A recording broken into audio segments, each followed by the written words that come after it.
আমি কি বললাম, এগুলো সব আকাশ কুসুম কল্পনা কতগুলো করে রাখে এরা।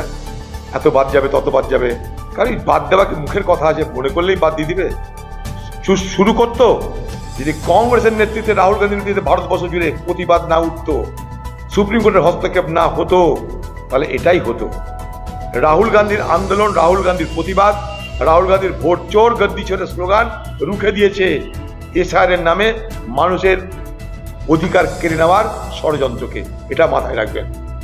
যদি কাউকে যদি কৃতজ্ঞতা প্রকাশ করতে হয়, তার জন্য রাহুল গান্ধীকে কৃতজ্ঞতা প্রকাশ করা উচিত। তখন কিন্তু বাংলা দিদি মাথা ঘামায়নি। আমি সেদিনও বলেছিলাম এসআইআর নিয়ে পশ্চিমবঙ্গের মুখ্যমন্ত্রী কোনো মাথা ব্যথা নাই। কেন থাকবে না?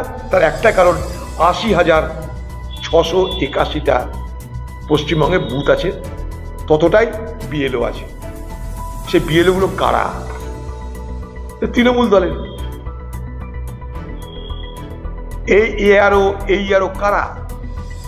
সরকারি লোক। আজকে বিহারে এসআইআর করতে গিয়ে লাভ হয়েছে কার? বিহার সরকারের। কারণ তাদের পরিকাঠামোর মধ্যে দিয়ে নির্বাচন কমিশনকে এসআইআর করতে হয়েছে।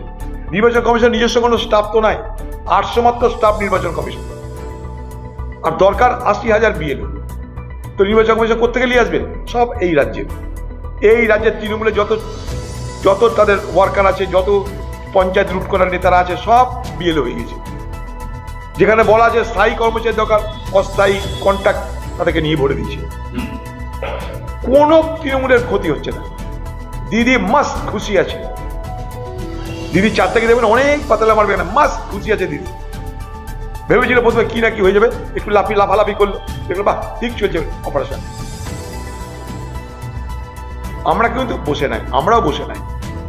এই বাংলায় ভোটের নামে কি হয় আমরা জানি। আমরা ঢুকবো যেখানে যেখানে পারি, এখানে কোনো ভুল নাই।